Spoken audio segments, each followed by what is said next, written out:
Well,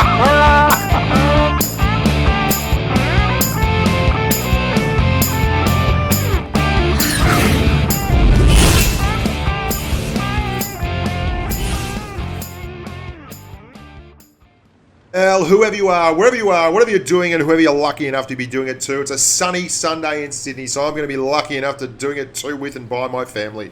We're going out around the traps, going to check out the Food and Wine Festival down at Manly. Have a great old time. So, before we do though, I've got a little bit of Blitz action to take care of. Today we're going to be looking at two games, and the theme for the day is going to be Peek-a-Boom, because we're really running a couple of big Peek-a-Boom style tanks. The T30 is an obvious candidate. It's got a 155mm 640 alpha gun. The second game will be in the medium, the Cent 7 and 1. Now, normally you wouldn't associate mediums with being a particularly strong Peek-a-Boom tank. They have to use their mobility and such, but that's not so with the 7 and 1. That thing absolutely poops damage. It has a 440 alpha average roll on its HESH. It's got 10 degrees of gun depression and a very strong gun mantlet. When you combine all those things together, you get, much like the T30, a tank that can inflict grievous amounts of bodily harm with one shot and then pull on back and be successful. Now, this is a funny old spot, this on Castile. I'm with Rich Leica MP. This, you can see I'll use HE here on the top of that T34's turret. Just a nice derpy 440 alpha into him. I'm going to be moving away from doing map reviews and posting them to YouTube. It's not because people don't like them. It's because I've got to reward the patrons who are sponsoring the channel somehow. And without them, no one would be getting any content. Now, I'm still going to be posting a video every day to YouTube. So don't stress. There'll be content here every day.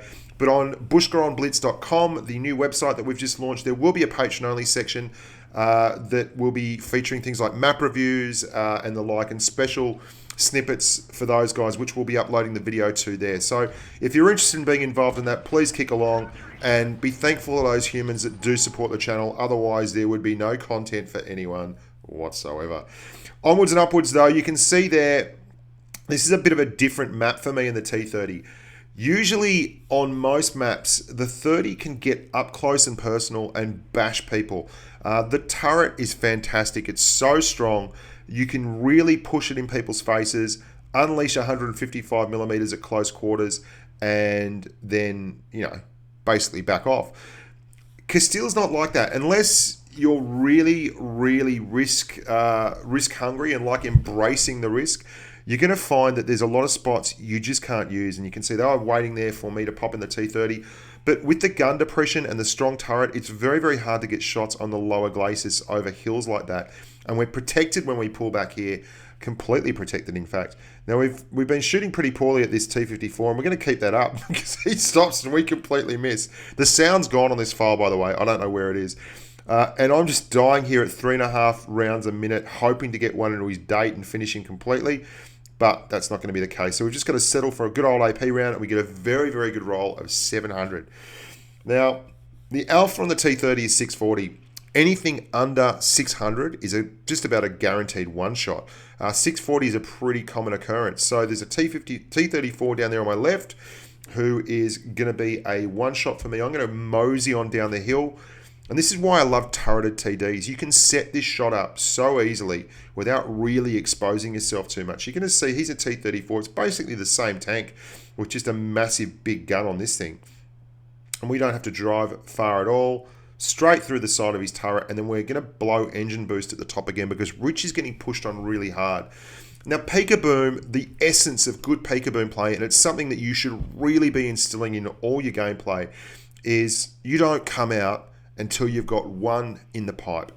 If you run with that, that's a brilliant start. On tanks like the RU-152 and the SP-1C and other lights, you don't come out until you've got camo reset. But with tanks like this, you wait until the pipe is full and then you unleash Hell Maximus. And you can see that's exactly what we're doing here. The pipe is going to be ready. We're going to go give them the pipe.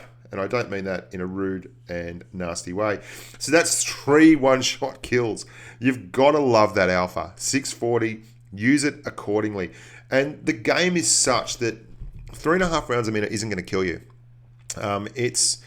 It's really a case of quite often you can't get 3.5 good shots in a minute. Quite often you can't get more than 1 or 2 good shots in a minute. So 3.5 isn't really going to kill you, especially not when you're working positions like this. The T30, you can see we've just backed off again, and we're going to come up now because we're about to finish the reload and knock this ST1 right in the side. Low roll there, 584, just after I've been touting it, but Rich finishes him off, no worries at all. We had a couple of good rolls there. 700 on that T54 is a monster roll. So there you go, the T30, peek-a-boom, absolute monster. That's how you play a turreted TD, and it's one of the reasons why I'm struggling to get through and do a how to TD guide. I did the how to medium guide forever ago, and it's got like, I don't know, 40,000 views on it, whatever it is, it's massive. The how to heavy guide happened, that's got 20-odd thousand views. The how to TD guide hasn't happened because I'm a lazy bugger that hates playing things that don't have a turret.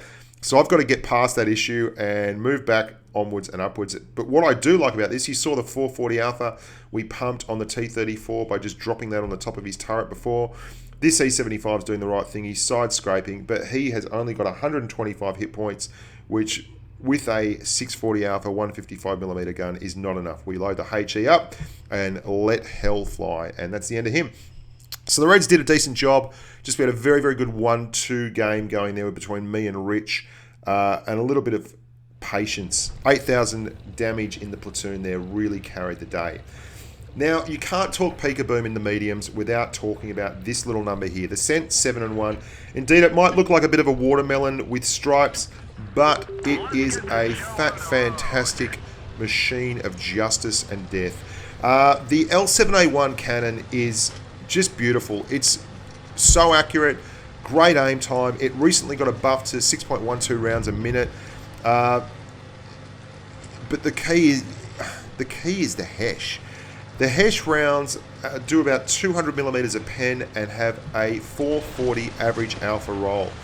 That means that you can basically peek-a-boom on heavy tanks and hit their lower glacis for in excess of 400 alpha, which is more alpha than a tier 9 heavy tank rolls with, which is pretty bloody hilarious. Only thing being, you've got a super accurate gun, a gun mantlet, and good gun depression. And you're going to see what we do here straight away with this Jagdpanther 2. We pop up. We're going to get a roll into him. Now, we miss a shot at HESH here. We could have gone to HESH here, but we just wanted to snap one out and back off because there is an RU251 and we weren't sure exactly where he was. But he's now popped on the roll. We go to HESH. Look at that. Another thing about HESH, it's high explosive. So when it pens, it is going to set engines alight all the time. You'll find that you actually are a bit of a fire starter with the Cent 7-1. And you pay for that obviously with mobility. Look at this thing go. It's not very quick. It's like driving a sides of German tanks. Well, we love a bit of HESH. There's a medium doing 460 damage. It's going to get better, boys and girls. We will do more and more often as well in this game. Low roll on the HESH there, but that's high explosive for you. Low roll being 334. What are you going to do? That's still pretty decent damage, I think, anyway. The key to using HESH, flat sides, it loves flat bits. If you're firing it even on penetration values that look like it's going to pen all the time, and they're rounded, or you've got a bit of a steep angle, it's not as good, or there's modules around it. You really want to hit big flat open spaces. High explosive, by its very nature, will go and take damage to modules first. So if you're firing at something and there's a module there, it's not a good look. But the gun on this is absolutely sublime. Now we've just reset camo, but we haven't reset it well enough because we popped before we got there. He was looking at us. 440 average alpha, and we get an average roll straight in the bottom of that eye, ST1. Look at this. We beat him on the reload, 492 alpha. I love this tank. I drive it all the time. I was so hopeless in it when I first got it. I really didn't do it justice. My first review on this tank. Look at that snapshot at like 300 meters into that IS-8. We got right in the side of his turret using APCR. Resetting the camo here on this ST1. He's fired. Out we go. Lower glacis.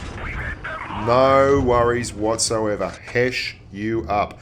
Now we dither around a bit here like idiots and actually miss, what, 3 kill shots on this ST1? We get there eventually. So when I drove this tank originally, I was so poor, I was so bad at it. I suggested that you do the 15 round per minute gun, and you can be successful with that gun. But man, this gun It would not make sense, but it is so good damage-wise.